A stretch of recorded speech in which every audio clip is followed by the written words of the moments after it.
Salam Bapak Ibu kekasih di dalam nama Tuhan Yesus Kristus. Apa kabar semuanya? Baik.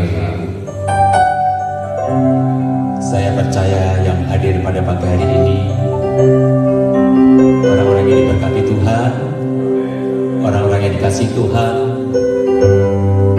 Karena saya percaya jemaat Narwastu semuanya rindu datang ke altar Tuhan untuk memuji dan menyembah Tuhan. Karena penyertaan Tuhan dan perlindungan Tuhan bagi orang-orang yang setia, orang-orang yang percaya, memuji dan memuliakan nama Tuhan. Semuanya indah bersama Tuhan Yesus. Ada amin semuanya? Baik, kita akan memulai ibadah pada pagi hari ini. Kami bersyukur Tuhan. Kami selalu bersyukur Tuhan. Kami selalu berjalan bersama-Mu. Berkat melimpah, berkat kesehatan, berkat kasih setia Tuhan. Karena kami selalu mengandalkan dan berharap kepada Tuhan. Semuanya indah pada waktunya dan indah bersama Engkau Allah kami, Tuhan kami Yesus Kristus. Engkau Bapa yang mengasihi kami, tak pernah habis kasih setia, tak pernah habis rahmat-Mu setiap pagi Tuhan. Selalu baru dan baru untuk memberikan kekuatan bagi kita Tuhan, bagi kami semuanya Tuhan. Bapa, berkati ibadah pada pagi hari ini Tuhan. Kami percaya Tuhan, hadirat-Mu ada di tempat ini. Di saat kami memuji dan memuliakan nama Tuhan, ada kesembuhan, ada kekuatan, ada damai sejahtera. Kau berkati jemaat-Mu yang masih dalam perjalanan Tuhan untuk menuju ke tempat ini Tuhan. Kami percaya tangan-Mu tidak pernah lepas buat mereka. Kasih setia dan perlindungan-Mu yang untuk bersama-sama memuji dan memuliakan nama-Mu di tempat ini Tuhan. Kami siap memuji Engkau. Hanya dekat Engkau saja Tuhan, terasa tenang. Mari jemaat angkat pujian.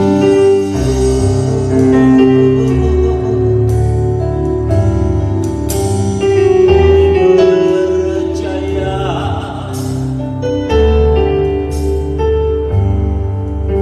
hanya dekat Engkau Tuhan.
bersekutu denganmu Tuhan. Di dalam persekutuan bersama Tuhan semuanya indah bersamamu Bapa. Di situ ada kekuatan dan perlindungan penyertaan Tuhan sempurna buat orang-orang yang percaya, yang merindukan persekutuan bersama Tuhan. Roh Tuhan tinggal di dalam hidup kita setiap waktu Tuhan.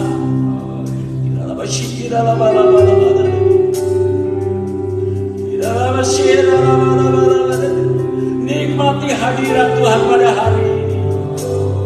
Nikmati kasih Tuhan pada hari ini. Nikmati penyertaan Tuhan setiap waktu, setiap detik. Kami percaya Tuhan, Engkau selalu bersama kami, bersama orang-orang yang percaya dan yang mengandalkan Engkau Tuhan. Jemaat Narwasu katakan, ku ingin selalu,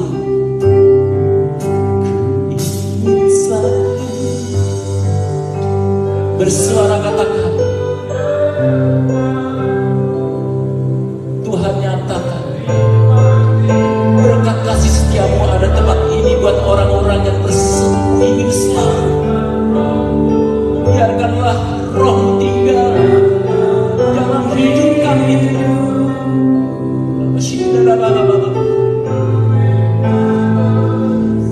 Sekali lagi katakan, ku ingin selalu.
Syukur kepadamu Yesus Allah kami, Tuhan dan Juru Selamat kami.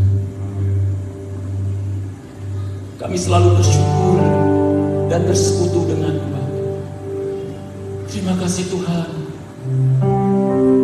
kami boleh memberikan yang terbaik untuk kemuliaan nama Tuhan. Engkau berkati setiap jemaat yang sudah hadir pada pagi hari ini. Penyertaan-Mu di tempat ini, penyertaan-Mu sempurna, kasih setia-Mu tak ada habisnya Tuhan. Kasih setia-Mu kami tidak bisa mengukurnya Tuhan. Sangat dalam dan sangat tinggi Tuhan kasih setia-Mu. Terima kasih Bapa. Kami masih mau memuji dan memuliakan nama-Mu. Kau berkati ibadah ini dari awal, pertengahan hingga akhirnya. Biar nama-Mu saja yang kami tinggikan. Hanya di dalam nama Tuhan kami Yesus Kristus. Sama-sama katakan amin. Beri kemuliaan bagi Tuhan. Silakan duduk Bapak Ibu semuanya. Saya percaya pagi hari ini kita diberkati Tuhan. Yang diberkati Tuhan angkat tangannya. Yang diberkati Tuhan angkat tangannya. Amin. Puji Tuhan. Haleluya. Semuanya diberkati Tuhan. Semuanya tidak terlewatkan. Haleluya. Tiada terukur kasih setia Tuhan sepanjang hidup kami. Tuhan berkati kami. Amin. Haleluya. Mari bertepuk tangan buat Tuhan.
diri kepada jemaat yang hadir pada pagi hari. Ayo bangun, bangkit. Biarpun musim dingin ini, kita tetap bergairah dan semangat untuk memuji Tuhan. Berikan salam kanan kiri, katakan kasih Tuhan selalu. Haleluya, ayo.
Yesus ada, mulai sekarang,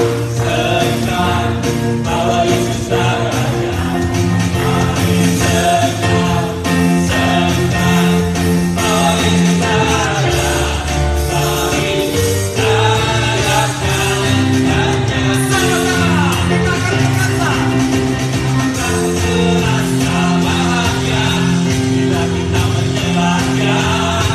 Kita akan merasa sukacita, bila kita menyanyi glory, glory, glory bagi saja.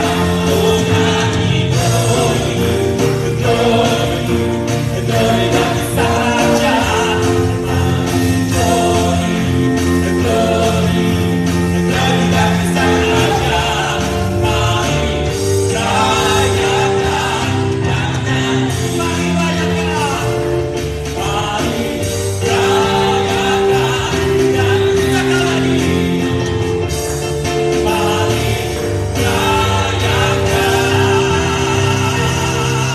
Sama-sama katakan, dan nyanyi. Untuk melihat bagi Tuhan. Haleluya, puji Tuhan. Silakan duduk Bapak Ibu semua.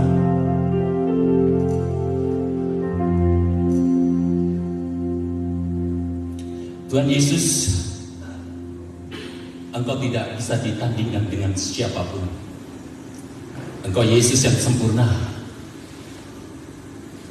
Engkau Tuhan Yesus yang selalu menepati janjinya, karena firman ya dan amin. Firman selalu menolong umatmu yang berharap dan berserah kepadamu. Maka pagi hari ini Tuhan, kami mau mengatakan lebih sungguh lagi betapa cintaku kepadamu Tuhan. Aku cinta padamu Tuhan Yesus, karena firman-Mu ya dan amin. Dengan iman kita katakan firman-Mu ya dan amin.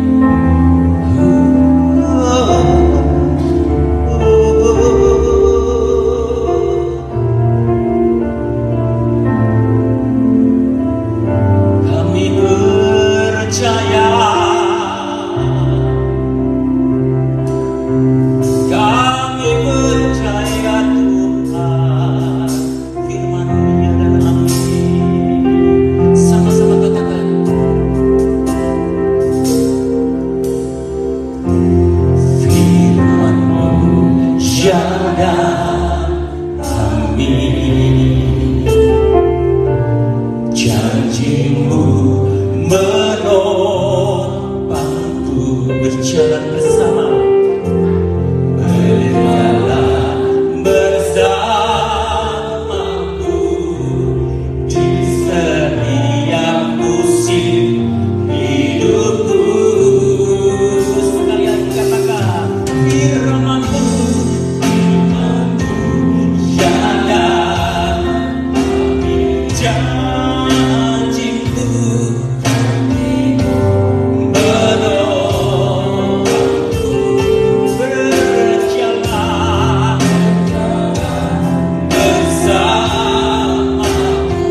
kasih karunia-Mu yang Kau nyatakan memanggil setiap kami, sehingga kami yang tidak layak Kau layakkan, yang tidak benar Kau benarkan, setiap hidup kami yang tidak kudus Kau kuduskan, sehingga hari-hari hidup kami menjadi hari-hari di mana kami dapat menikmati kasih karunia-Mu limpah buat setiap hidup kami.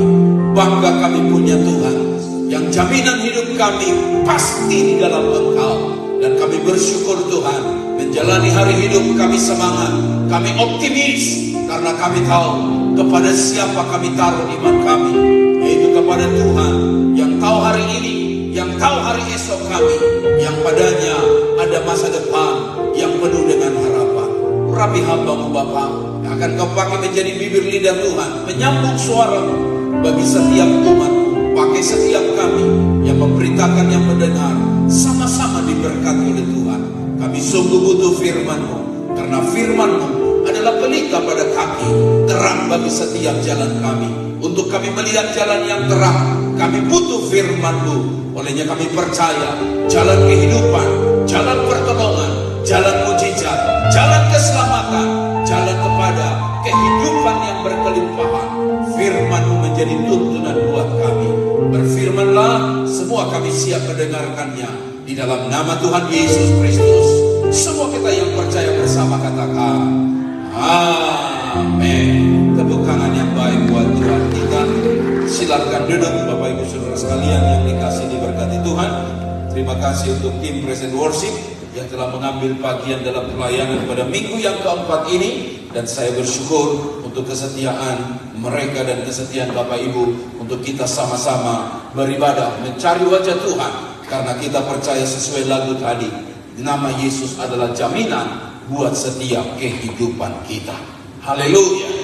Bapak Ibu Saudara sekalian yang dikasihi Tuhan, firman Tuhan hari ini sungguh kita akan pelajari adalah mengenai apa yang Tuhan mau sampaikan kepada para muridnya. Dikatakan begini sebagai pendahuluan buat saya, gereja Narwastu itu dikenal dengan 3 ciri. Yang pertama dia sederhana, yang kedua dia semangat, yang ketiga dia kompak. Tidak ada yang hebat di gereja ini. Betapa sederhananya, baik dari pendetanya, jemaatnya, tempat ibadahnya, semua kita sederhana. Tidak ada yang melebih-lebih. Dan lebih yang kedua adalah semangat. Kalau nyanyi semangat, beribadah semangat, tepuk tangan semangat, termasuk juga makan semangat juga. Iya, sampai licin habis. Karena apa? Makanan tidak boleh dibiarkan sisa. Kalau perlu ambil plastik, bungkus untuk kita makan besok di tempat kerja kita. Yang ketiga Bapak Ibu, jemaat Narwastu itu kompak. Yang tua maupun yang muda, yang sudah berumur maupun yang belia, semua kompak. Seolah-olah tidak ada batas, seolah tidak ada penghalang untuk kita bisa saling tertawa, berjenaka bersama, berlelucon bersama. Kita ketawanya luar biasa. Sampai Isgadin itu sudah tahu kalau grup yang satu itu datang, oh luar biasa pasti kata mereka. Karena apa? Ulang tahun pun di situ, sampai yang membuat dan menyapu itu pun senang hati karena kita kasih kue ulang tahun buat dia. Apalagi kalau Pak Jimmy sudah ketawa, semua terdiam karena ketawa dia memang luar biasa. Bapak Ibu, gereja Narwastu itu sederhana, kemudian semangat, dan juga apa tuh? Kompak. Semua katakan sederhana, semangat, kompak. 1, 2, 3. Sederhana, semangat, kompak.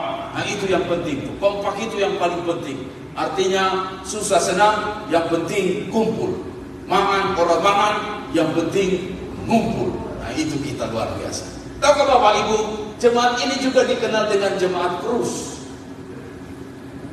Kenapa tidak?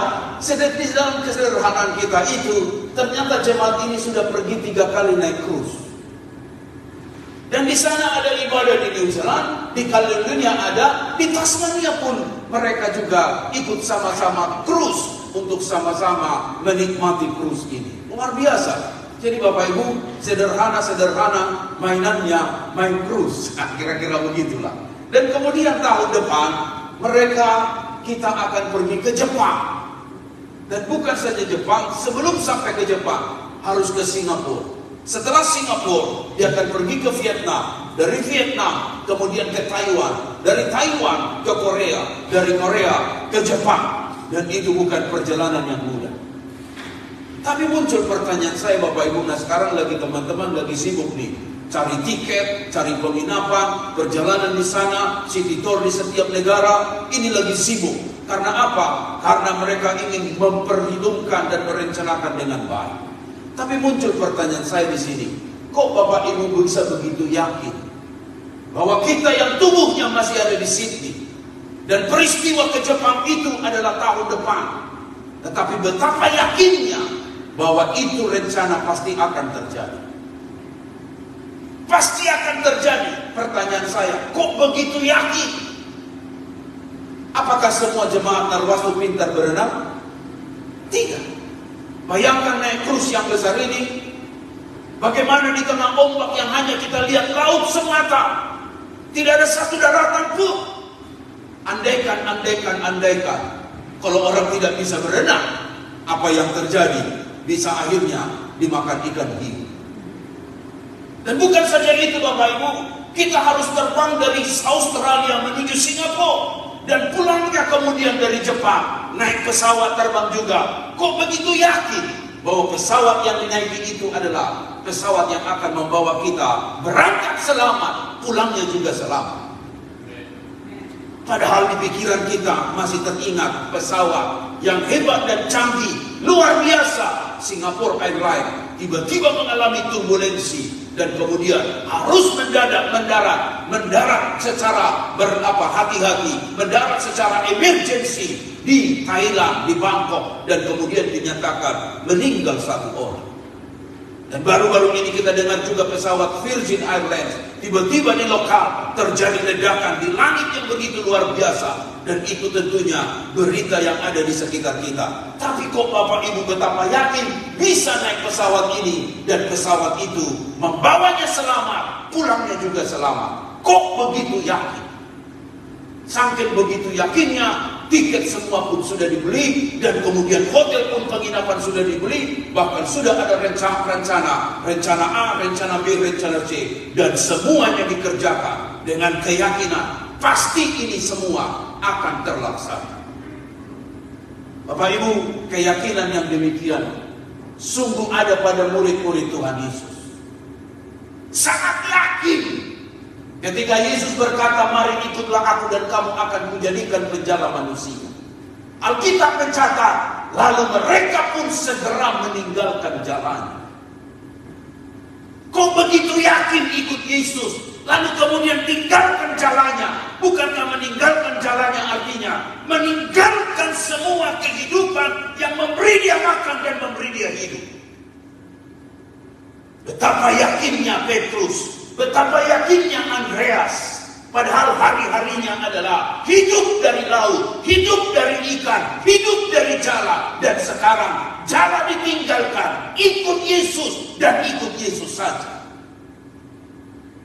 Dan bukan saja itu Bapak Ibu, betapa yakinnya Yakobus dan kemudian Yohanes ketika Yesus berkata, "Ikutlah aku." Lalu kemudian dia bukan saja meninggalkan jalannya, tapi dia meninggalkan keluarganya, meninggalkan ayahnya, dan meninggalkan bisnis usaha keluarganya, termasuk pegawai-pegawai.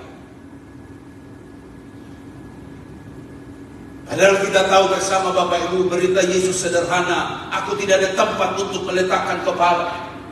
Ketika dia pulang kampung, kampungnya sendiri pun menolak dia.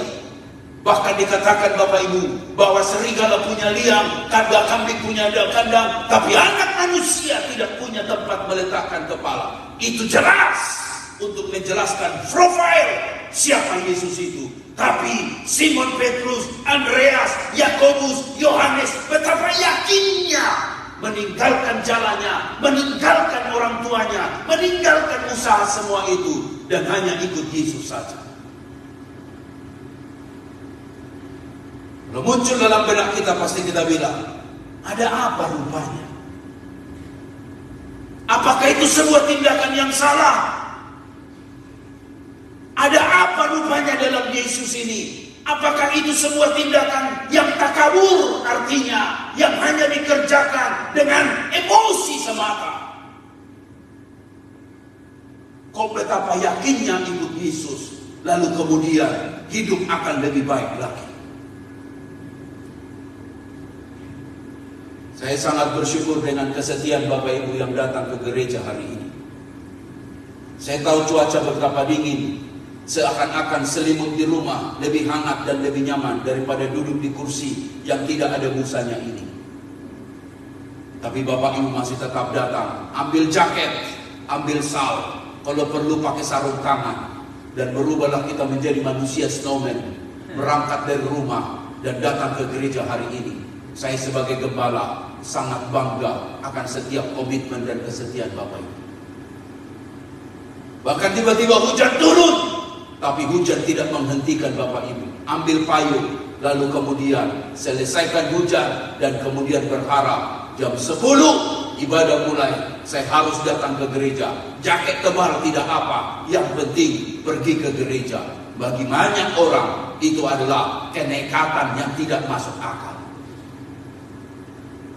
Demikian juga Andreas, Simon Petrus, dan kemudian Yakobus dan Yohanes. Nekat ikut Yesus, tinggalkan jalannya, tinggalkan ayahnya. Dan saya percaya karena ada sesuatu alasan yang tentu ada di dalamnya, yang masing-masing kita punya alasan itu. Sedikit informasi bahwa Yesus saat menyampaikan itu, Yesus sudah dikenal sebagai Rabi, Guru. Karena suatu ketika dia menyampaikan berita firman di sinagog itu mengherankan banyak orang, termasuk mengherankan rabi-rabi Yahudi. Dan keberadaan Yesus pada waktu itu menjadi buah bibir banyak orang.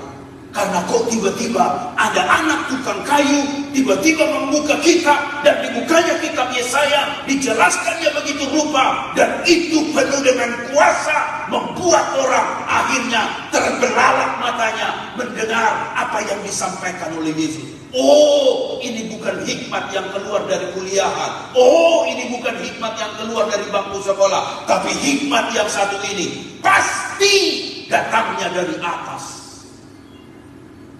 Dan semua orang sangat terkejut ketika itu. Bapak Ibu, tentunya itu alasan juga mereka mengikut Yesus.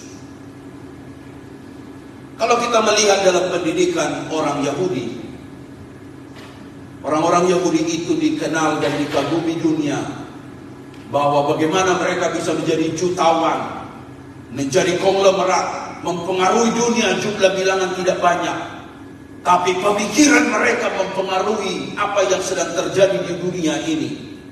Karena rupa-rupanya didasarkan kepada pola didik yang begitu hebat di dalam generasi orang Yahudi. Umur 5 sampai 10 tahun, dia umur 1 sampai 5 tahun, dia sudah harus hafal hukum Taurat. Umur 6 sampai 10, dia harus hafal hukum Taurat dan kitab Perjanjian Lama. Kalau orang-orang Islam berkata sudah khatam, nah orang Yahudi di umur 10 tahun hukum Taurat dan Perjanjian Lama sudah harus hafal. Dan bukan saja hafal, sanggup menginterpretasikan, sanggup untuk menjelaskan, sanggup untuk memberikan pandangan terhadap apa yang dibaca itu. Lalu Bapak Ibu, pada umur 11 tahun ke atas, mereka akan masuk kepada Bet Midrash. Artinya dia harus mencari guru, rabi yang mereka akan ikuti. Dia akan cari. Kalau mereka gagal di Bet Talmud, mereka nggak akan bisa masuk ke Bet Midrash. Ketika mereka gagal di Bet Talmud, akhirnya adalah mereka harus kerja membantu orang tua. Gak sanggup menghafal itu, gak sanggup menginterpretasikan itu, gak sanggup menjelaskan apa yang ada dalam Perjanjian Lama yang 66 kitab dikurang 27 alias 39 kitab Perjanjian Lama itu harus mampu dijelaskan. Kalau dia tidak mampu, maka ada satu pilihan, yaitu adalah balik ke rumah, bantu orang tua. Nah, sekarang muncul dalam pikiran kita, kenapa Yohanes dan Yakobus bantu orang tuanya? Jawabnya adalah karena memang mereka tidak sanggup melewati Bet Talmud itu. Mengapa Andreas dan Simon Petrus tidak dapat mencapai yang disebut Rabi, yang akan didapatkannya adalah karena mereka tidak sanggup melewati level yang kedua, Bet Talmud itu. Makanya Bapak Ibu, ketika Yesus berkata, ikutlah aku,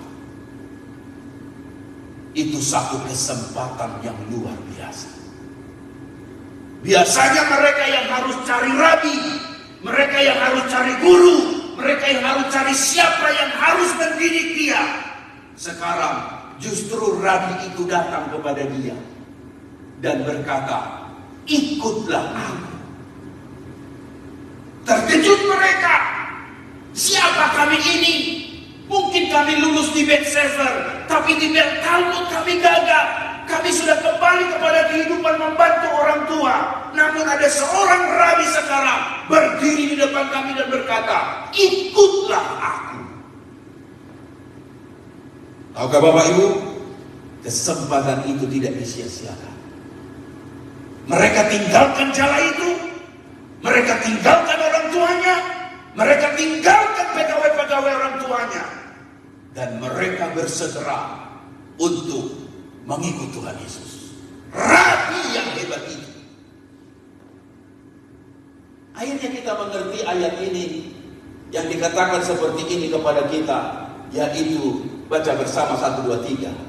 Bukan kamu yang memilih aku, tetapi akulah yang memilih kamu, dan aku telah menetapkan kamu supaya kamu pergi dan menghasilkan buah, dan buahmu itu tetap, supaya apa yang kamu minta kepada Bapa dalam namaku diberikannya kepadamu. Poin saya 2 saja hari ini. Yang pertama, Tuhan memanggil orang-orang yang tidak masuk hitungan. Simon sudah tidak masuk hitungan, Andreas sudah tidak masuk hitungan, sudah tidak masuk menurut sistem pendidikan orang Yahudi. Tapi Tuhan panggil mereka. Dan benar akhirnya kata 1 Korintus 1 ayat 27. Tetapi apa yang bodoh bagi dunia, apa yang bodoh bagi dunia, dipilih Tuhan untuk memalukan orang-orang berhikmat. Dengar, apa yang bodoh menurut dunia, dipilih Tuhan untuk memalukan orang-orang berhikmat. Dan orang-orang yang lemah bagi dunia dipilih untuk memalukan orang-orang yang kuat. Jadi Bapak Ibu, kalau orang dunia bilang kita ini bodoh, tapi yang bodoh itu Tuhan akan pakai mempermalukan orang-orang yang pintar di dunia ini. Yang setuju dengan saya katakan amin. Kalau orang dunia bilang lo lemah, lo gak berdaya, lo gak mampu, lo biasa-biasa aja, lo gak ada pengaruh. Dengar, yang lemah menurut dunia, Tuhan akan pakai mempermalukan orang-orang yang kuat menurut dunia ini. Ayat ini menjadi lengkap dibilang begini. Baca bersama 1, 2, 3. Sebab yang bodoh dari Allah lebih besar hikmatnya daripada manusia, yang lemah dari Allah lebih kuat daripada manusia. Ingat saja saudara-saudara, bagaimana keadaan kamu ketika kamu dipanggil menurut ukuran manusia. Tidak banyak orang yang bijak, tidak banyak orang yang berpengaruh, tidak banyak orang yang terpandang. Tetapi apa yang bodoh bagi dunia dipilih Allah untuk memalukan orang-orang berhikmat. Dan apa yang lemah bagi dunia dipilih Allah untuk mempermalukan apa yang kuat. Keras sama-sama. Dan apa yang tidak terpandang dan yang hina bagi dunia dipilih Allah. Bahkan apa yang tidak berarti dipilih Allah untuk menyediakan apa yang berarti, supaya jangan ada seorang manusia pun yang memegahkan diri di hadapan Tuhan. Keren sekali ayat itu. Sehingga kalau ada seorang ibu bisa berdiri di tengah orang pintar, di tengah orang hebat, saya tahu itu manusianya yang dipilih oleh Tuhan. Mother Teresa dia bilang begini, tidak semua dari kita bisa melakukan hal-hal hebat, tapi kita bisa melakukan hal-hal kecil dengan cinta yang besar. Apa yang besar di hidupnya Mother Teresa? Yang nama aslinya adalah Agnes. Disebut kemudian menjadi Bunda Teresa. Dan hampir semua sekarang di Indonesia pakai bunda-bunda. Entah dari mana bundanya itu. Termasuk Bunda Maya, termasuk Bunda Mary, termasuk bunda-bunda yang lain. Padahal awalnya menurut saya bunda itu hanya dari Bunda Mother Teresa atau Bunda Maria. Betul gak Bapak Ibu? Sekarang sampai semua bunda-bunda. Bunda. Ngetren sekarang. Siapa? Bunda. Makan goreng pisang aja bunda. Bunda Inul lagi. Bunda. Oh, bunda semua. Tapi lihat, orang sederhana hanya melayani di Kalkuta, satu tempat yang begitu kumuh, orang-orang kusta. Tapi dengar, dia punya cinta yang besar. Dia punya kasih yang besar. Apalagi filosofinya sederhana. Dia bilang begini, if you cannot feed 100 people, then feed just one. Kalau Anda gak bisa memberi makan 1000 orang, 100 orang, minimal berilah makan 1 orang manusia. Simple, sederhana. Tetapi wanita hebat ini telah membuka mata dunia bahwa manusianya Tuhan, manusia yang dipilih oleh Tuhan itu, dia jauh lebih berhikmat. Sekalipun bagi manusia dunia kita disebut orang bodoh. Dia meninggal dunia, hampir seluruh pemimpin dunia hadir di pemakamannya dia, dan semua memberi hormat, seolah-olah sudah tidak ada border lagi.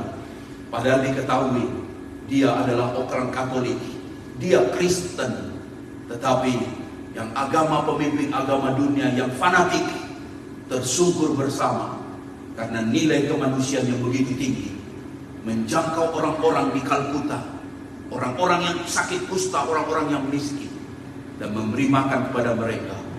Dan itu satu pelajaran yang luar biasa. Hari ini saya mau katakan buat Bapak Ibu, mungkin tidak masuk hitungan kita, tetapi yang tidak masuk hitungan itu Tuhan perhitungkan. Amin. Rendah hati penting, tapi rendah diri perlu dijauhkan. Karena yang di dalam kita ada Tuhan. Mengapa kita harus rendah diri? Rendah diri itu artinya hanya malu-malu saja.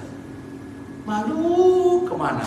Duduk malu, diri malu, tapi bikin dosa, bikin malu-maluin. Jangan malu-malu. Ingat, ada Tuhan dalam hidup kita. Kalau ada Tuhan dalam hidup kita, kerendahan hati yang penting, bukan rendah diri. Katakan amin. Dia beri tepuk tangan dulu yang meriah buat Tuhan kita. Yang kedua poin saya, Yesus memanggil orang-orang yang mau bersedia, bukan mampu. Baca ayat ini dengan kuat. Katanya kepada mereka, 1, 2, 3. Katanya kepada mereka keras, setiap orang yang mau mengikut aku, dia harus menyangkal dirinya, memikul salibnya setiap hari dan mengikut aku. Karena barang siapa mau menyelamatkan nyawanya, dia akan kehilangan nyawanya. Tetapi barang siapa kehilangan nyawanya karena aku, kerelaan itu sangat penting dalam kita mengikut Tuhan.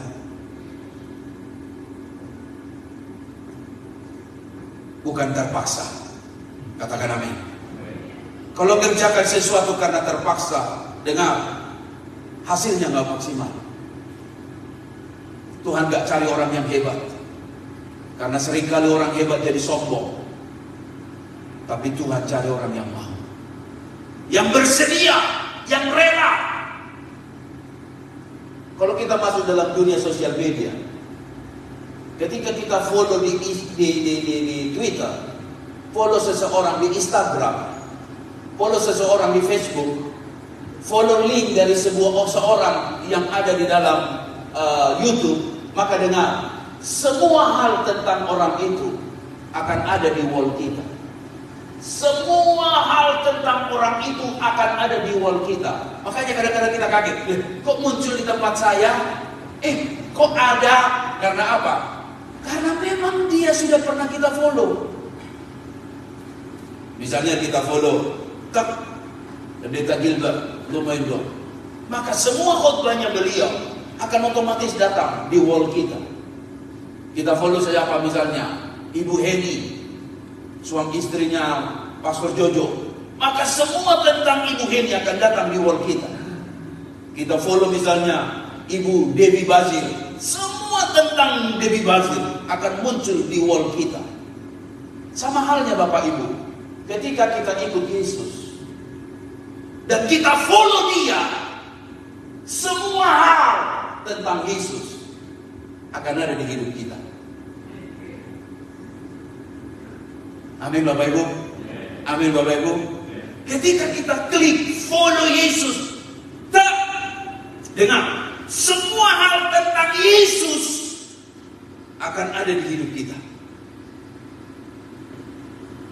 Kasihnya, kekudusannya, kelimpahannya, berkatnya, pengampunannya, semua akan ada di hidup kita. Termasuk ketika Yesus berjumpa dengan perempuan Samaria ini, yang betapa hatinya sangat mau mengasihi, mengampuni, memulihkan wanita ini. Lihat, ada wanita yang berjumpa dengan Yesus, hidupnya berubah. Yang menurut akal manusia tidak mungkin wanita ini berubah. Bayangkan aja suaminya 5. Bukan saja suaminya 5, yang sama dengan dia itu partnernya, itu pun membuat dia akhirnya siang hari pergi ke sumur untuk menimba air. Ibaratnya di kampung Samaria ini orang udah dianggap lebih baik mati, lebih bagus. Malu-maluin. Masa muda sudah punya masa lalu yang demikian. Tetapi yang menarik Bapak Ibu, bagaimana Yesus menjumpai wanita ini. Dalam percakapannya, perempuan ini datang. Maklum, wanita yang kepahitan pasti yang keluar kata pahit. Baca bersama 1, 2, 3, masakan engkau seorang Yahudi minta minum kepadaku seorang. Ini kan rasis. Kalau hati sudah pahit, hati sudah luka, dari mulut pun keluar hal yang melukai. Yesus kan gak ngomong apa-apa. Hanya dari penampilan luar memang bajunya baju Yahudi. Hanya mendekat ke sumur, gak ngomong apa-apa. Melecehkan tidak, mengganggu pun tidak. Tapi tiba-tiba langsung hanya ngomong gini, kamu kan orang Yahudi. Orang Yahudi sama orang Samaria, kau kira-kira begitu bahasanya. Berarti Bapak Ibu, ini wanita memang penuh dengan kepahitan. Dia curiga sama orang, dia benci sama orang, baru ketemu sudah perkauman. Padahal nggak ada ditulis saya orang Yahudi, tidak ada. Tapi udah langsung gerah hidupnya bahwa kami ini menderita gara-gara kamu yang bermusuh dengan kamu. Tapi lihat cara Yesus melayani dia. Ini menjadi teladan buat kita. Kalau kita jumpa orang-orang yang demikian rasis, yang demikian rude, dia bilang begini. Baca bersama ayat yang ke-10, 1, 2, 3. Jawab Yesus kepadanya, jikalau engkau tahu tentang karunia Allah dan siapakah dia yang berkata kepadamu, berilah aku minum, niscaya engkau telah meminta kepadanya dan ia telah memberikan kepadamu air. Bagaimana dia melayani wanita ini? Dia cerita tentang karunia sorgawi, bahwa sesungguhnya ada yang membutakan matamu, ada selaput yang harus dihilangkan. Engkau tidak mampu menghilangkan itu kalau tidak itu dikaruniakan atas hidupmu. Lihat, di sini jelas buat kita pada hari ini Bapak Ibu. Ketika Yesus ada di hidup kita, kita follow dia. Maka yang ada adalah bukan menghakimi. Katakan amin. Katakan amin. Bukan menghakimi, tapi meminta karunia Tuhan untuk dilimpahkan pada orang itu. supaya orang itu terbuka matanya. Yang di depan dia bukan musuh dia, yang di depan dia bukan orang yang harus dilenyapkan, tapi yang di depan dia adalah sesama manusia yang kita harus respect satu dengan yang lain. Saya tidak tahu Bapak Ibu berjumpa dengan banyak orang di tempat pekerjaan. Kadang-kadang kita pusing, bukan? Beda negara, beda cerita, beda latar belakang, beda pendidikan, beda cara layak. Kadang-kadang kita bilang, buset ini orang, kemana-mana bikin rusuh. Pernah gak ketemu orang begitu? Kemana-mana bikin rusuh. Dia gosipin kita ke orang, diceritain ke orang, diceritain ke orang. Terakhir dia lupa, diceritain ke kita. Kita bilang, yang lo ceritain itu gua. Oh iya, lupa gua, kata dia. Ada orang begitu, masih hidup lagi di tempat kerja. Oh, kerjaannya penyibuk. Kalau bahasa kerennya apa? Ada orang begitu, kepo aja, ngurusin orang aja, padahal dirinya sendiri nggak pernah diurusin. Di Narwaso kira-kira ada orang nggak kayak gitu? Nggak ada ya, baik-baik semua ya. Nggak ada yang ngaku ya? Wah, semua baik-baik ya. Amin, amin, amin atau aman? Aman. Suka ngurusin orang aja. Dulu pernah itu di Narwaso. Ini dulu saja. Kalau udah pergi orang ya. Kayak ada cerita ini. Kalau dulu orang, aduh, kalau nggak diajak, dia bilang, kalau nggak ajak gua, gitu. Kalau nggak ngajak gua, baru dia ajak. Lo ajak gua, tapi lo nggak ajak suami gua, gitu.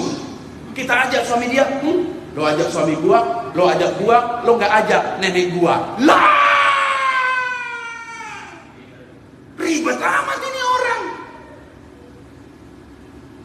Malah kita bersyukur kalau ada orang ajak kita, puji Tuhan. Kalau nggak diajak, puji Tuhan.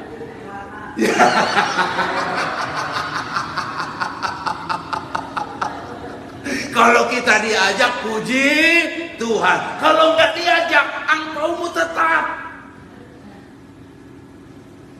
Jangan gara-gara ulang tahun jadi ribut kita. Kok gua nggak diundang? Syukur, angpaumu tetap.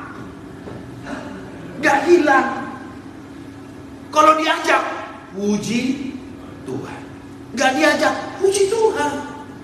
Bukan berarti kasihnya yang kurang kepadamu. Jangan-jangan memang budgetnya cuma bisa mengumpulin 20 orang.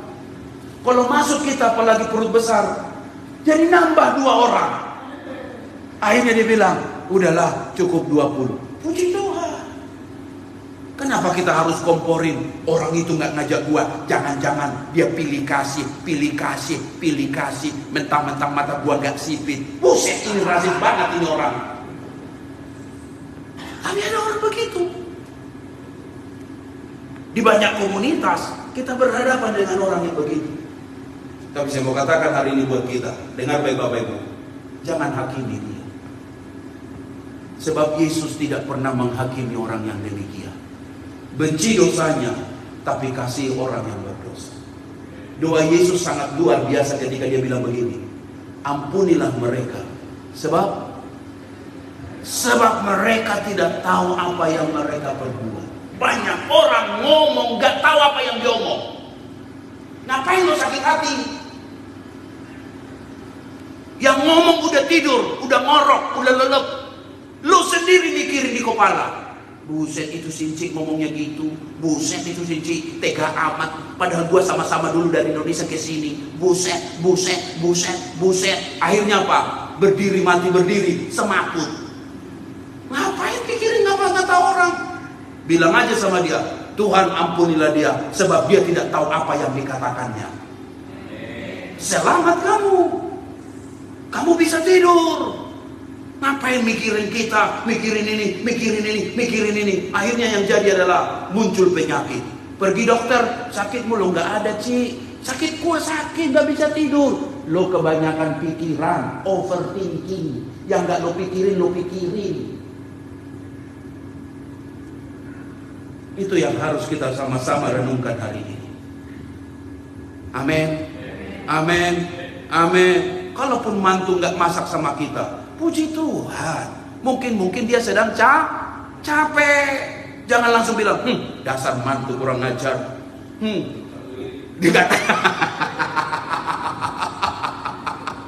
Nggak tahu diri lagi. Udah gua dulu selamatin lo dari kumuh sana, sekarang masak sendiri, gak pernah nyediain nama gua. Bu, perpanjang umurmu dengan pikiran positif. Kalau semua kau pikirkan, itu yang membuat susah hidupmu. Gak salah kata kitab Amsal, hati yang gembira adalah obat yang manjur. Kalau hatimu gembira, itu sudah jadi obat yang manjur.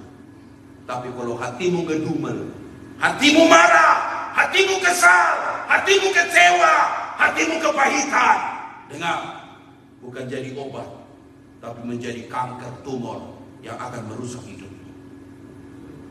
Pilihan ada pada tangan kita, Bapak Ibu.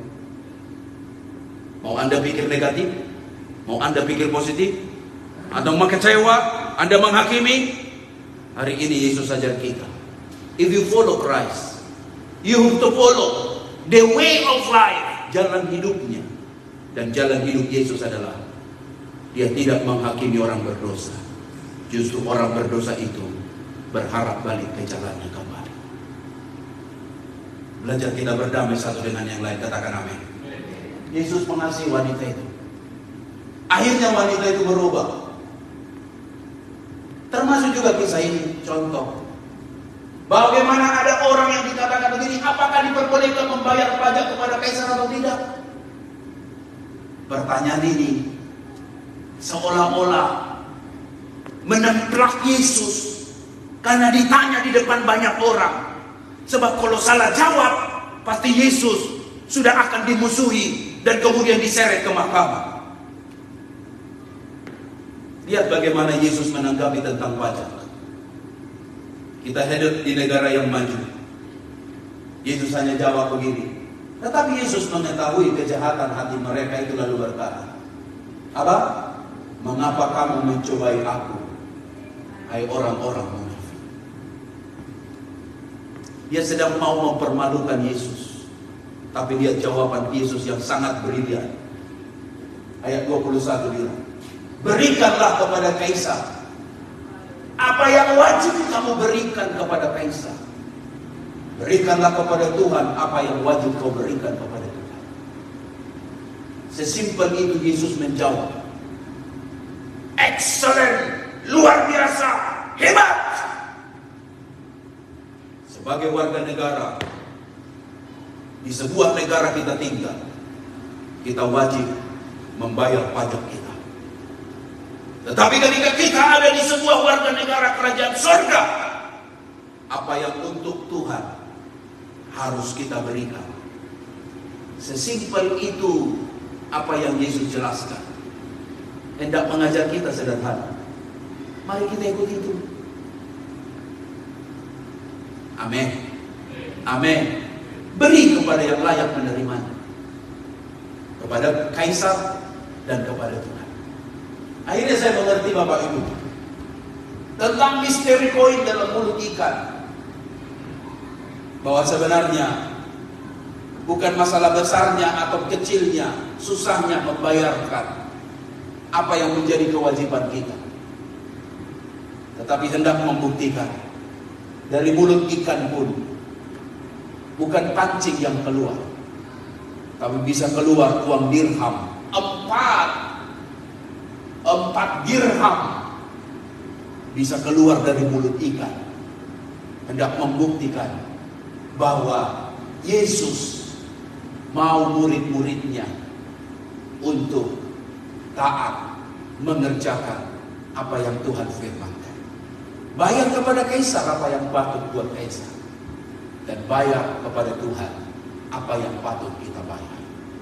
Saya percaya Bapak Ibu, ada aja cara Tuhan untuk kita mau memberi yang terbaik buat Tuhan. Yang setuju dengan saya katakan amin.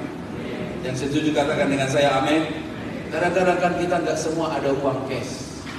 Tapi kadang-kadang ada juga cara Tuhan untuk memberkati kita lalu kemudian memberi persembahan. Tadi pagi saya 2 hari lalu satu customer bilang, "Pak, tolong dijemput saya jam 4.30 pagi." Nah, ini permasalahan 4.30 pagi. Bayangkan Bapak Ibu, 4.30 pagi itu ayam udah berkokok belum?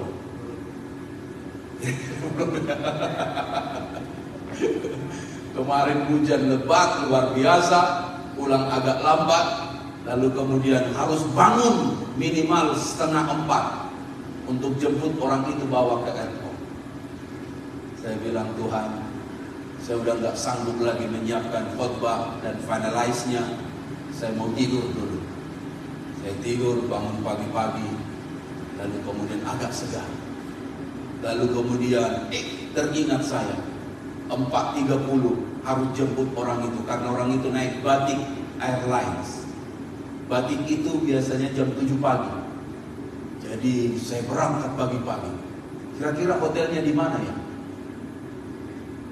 Siapa yang bilang Meriton? Salah. Siapa yang bilang Sofitel? Salah. Siapa yang bilang Ibis? Salah. Novotel? Salah. Loh kok Pak? Semua sudah hotel itu kita sebut. Four Seasons? Salah. Shangri-La? Salah. Sheraton? Salah. Hotel apa lagi? Regis, Pak Joni? Salah.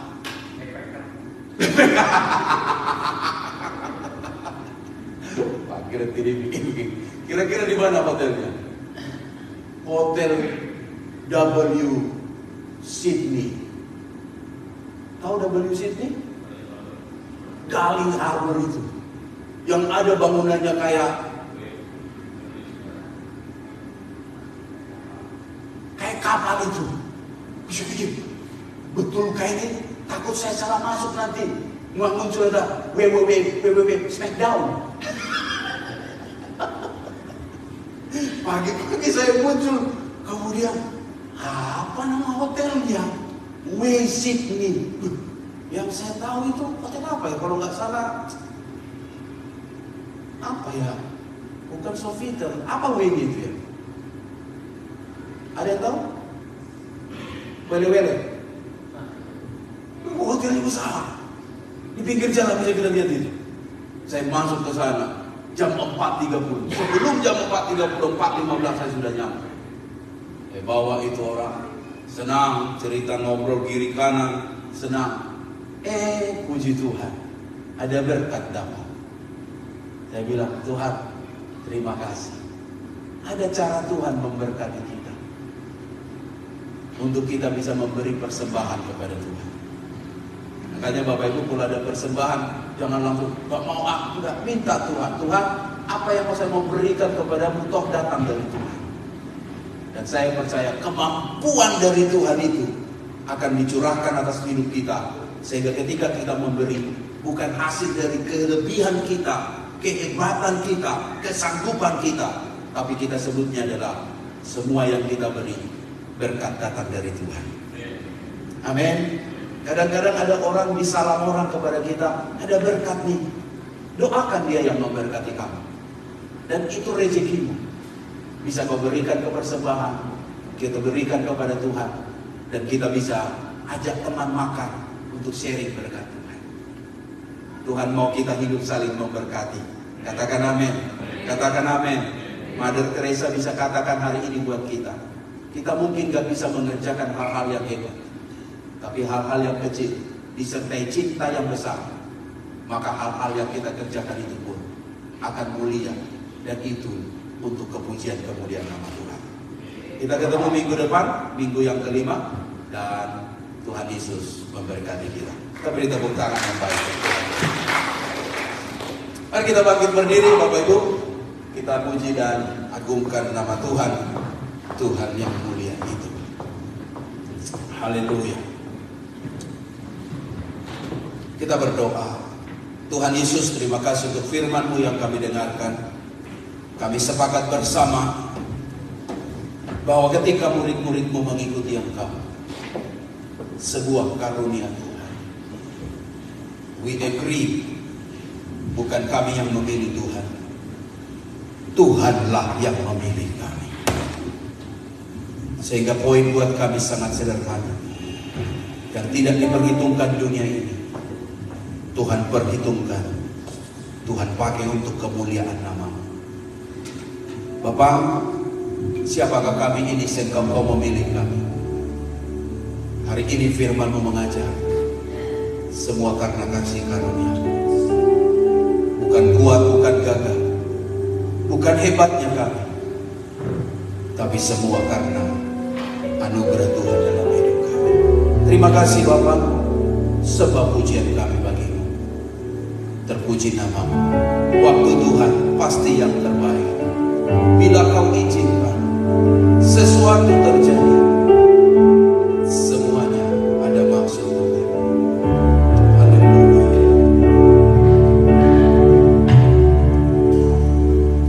Bila Kau izinkan sesuatu terjadi, ku percaya semua untuk kebaikan-Ku. Bila nanti telah tiba waktu, ku percaya kuasa-Mu memulihkan hidupku. Bila Kau izinkan, Bila Kau izinkan sesuatu terjadi, ku percaya semua untuk kebaikan-Mu. Bila nanti telah tiba waktu, ku percaya kuasa-Mu memulihkan. Mari angkat tanganmu, katakan, Tuhan pasti yang terbaik. Walau ada takut yang diberi, lewati cobaan, ku tetap percaya waktu Tuhan pasti yang terbaik. Tuhan pasti yang terbaik. Walau ada takut dari menang, lewati cobaan, lewati cobaan, ku tetap percaya waktu Tuhan pasti yang terbaik. Pasti yang terbaik. Walau ada takut dari mengerti, lewati cobaan, ku tetap percaya waktu Tuhan pasti yang lewati cobaan, lewati cobaan, ku tetap percaya waktu Tuhan pasti yang waktu Tuhan pasti yang terbaik. waktu Tuhan pasti yang terbaik. Sembah Dia, haleluya. Sembah Yesus, haleluya. Glory bagi-Mu Tuhan. Yang dimaksudkan Tuhan, Terima kasih Bapa. Waktu Tuhan waktu yang itu yang terbaik. Waktu Tuhan itu yang terbaik. Waktu Tuhan itu yang terbaik. Terima kasih, terima kasih. Terima kasih Tuhan. Terima kasih Yesus. Haleluya, haleluya. Rabakana ramasangana. Terima kasih untuk firman. Kami meyakini kami iring, Tuhan yang kami ikut adalah Tuhan yang penuh kasih dan penuh belas kasih. Taruhkan pada hati kami satu pengertian, bukan mampu, bukan kuat, bukan hebat kami, tapi Tuhan cari orang yang mau, bersedia dan rela mengikut Dia. Tuhan, terima kasih untuk panggilan-Mu. Kau jadikan kami menjadi alat yang berharga, yang bagi dunia adalah suatu kebodohan. Bagi dunia kami dianggap sebuah kebodohan, tapi bagi Tuhan yang bodoh menurut dunia dipakai Tuhan mempermalukan orang yang berhikmat di dunia ini. Aku berdoa buat semua jemaat-Mu yang hadir hari ini. Tuhan, pakai setiap hidup kami untuk menjadi alat di dalam tangan Tuhan. Tuhan akan beri hikmat atas setiap hidup-Mu. Engkau tidak berjalan dengan pengertian manusia, tapi Engkau berjalan dengan hikmat daripada Tuhan. Itu yang membuat Daniel berbeda. Itu yang membuat Sadrak, Mesak, Abednego berbeda.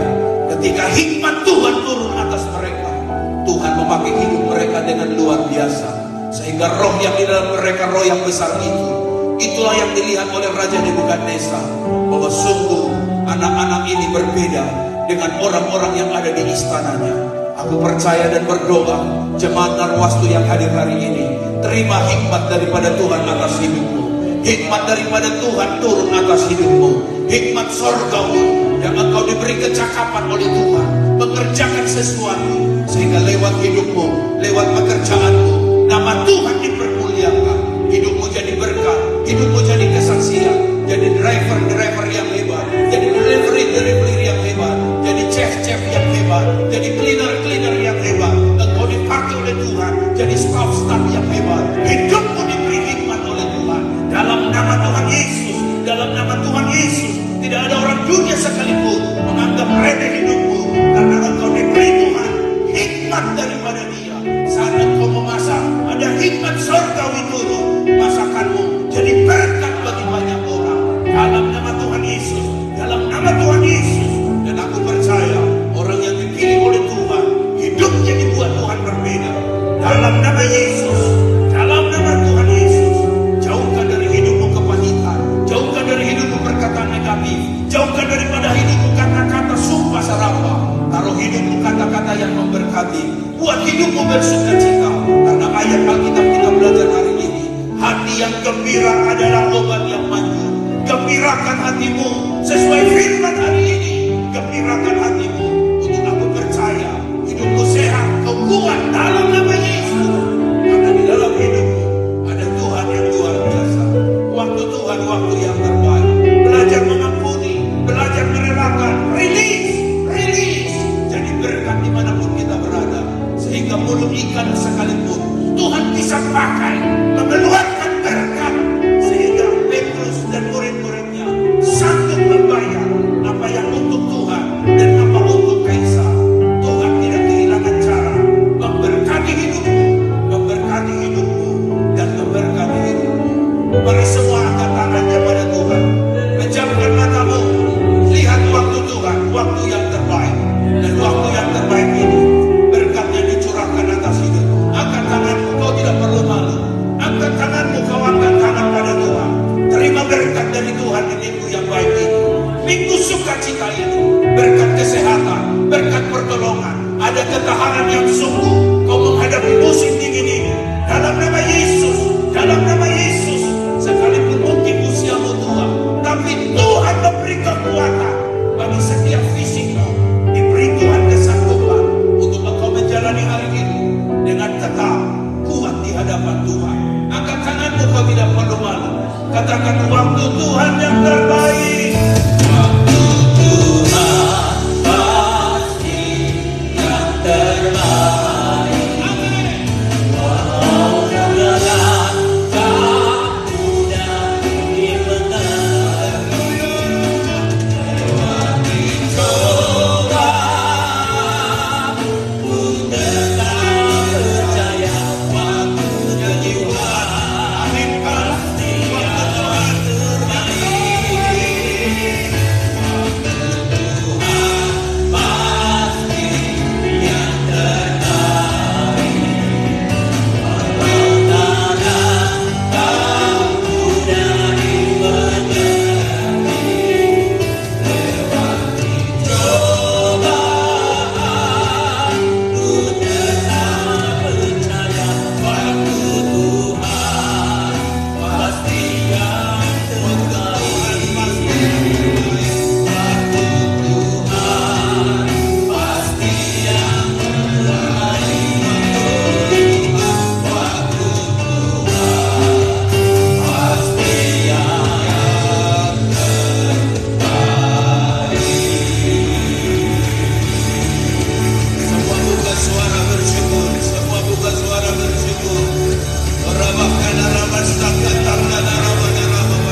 menerima berkat yang Tuhan sediakan buat kami.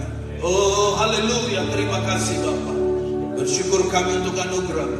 Kami mendengar firman-Mu, dikuatkan kami, pengiringan kami diperteguh, untuk kami percaya Kaulah jalan, kebenaran, dan hidup itu. Terima kasih Bapa. Kami mengikut Yesus.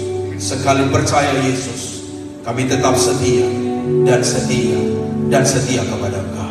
Bagimu sembah sujud kami dalam nama Tuhan Yesus Kristus. Kami berdoa, bersyukur. Semua kita yang diberkati Tuhan bersama katakan amin. Tepuk tangan yang meriah buat Tuhan kita. Silakan duduk Bapak Ibu. Tuhan Yesus memberkati kita. Baik, mari Pak Joni berikan pengumuman buat kita. Kita siapkan persembahan kita, beri yang terbaik buat Tuhan kita yang hebat itu.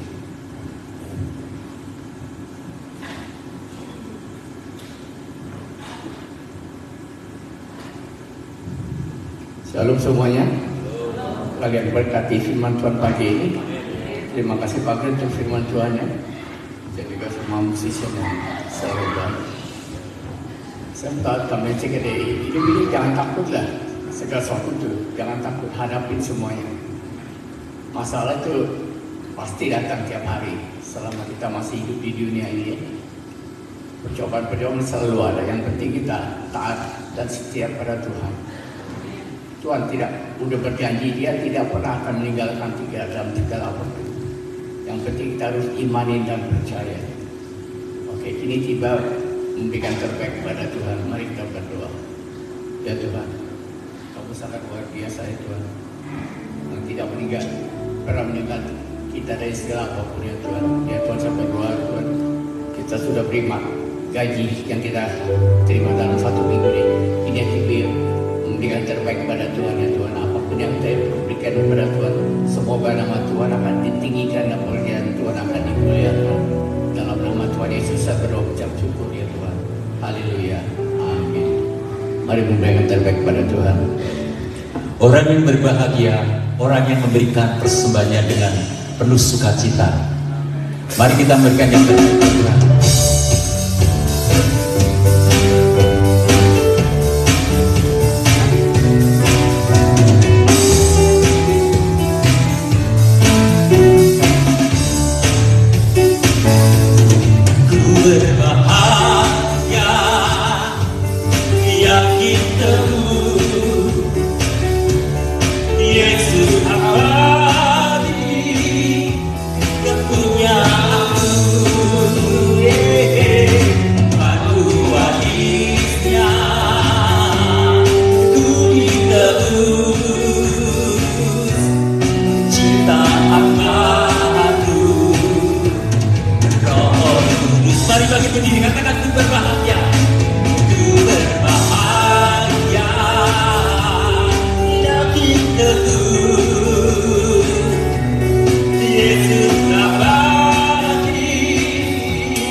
Katakanlah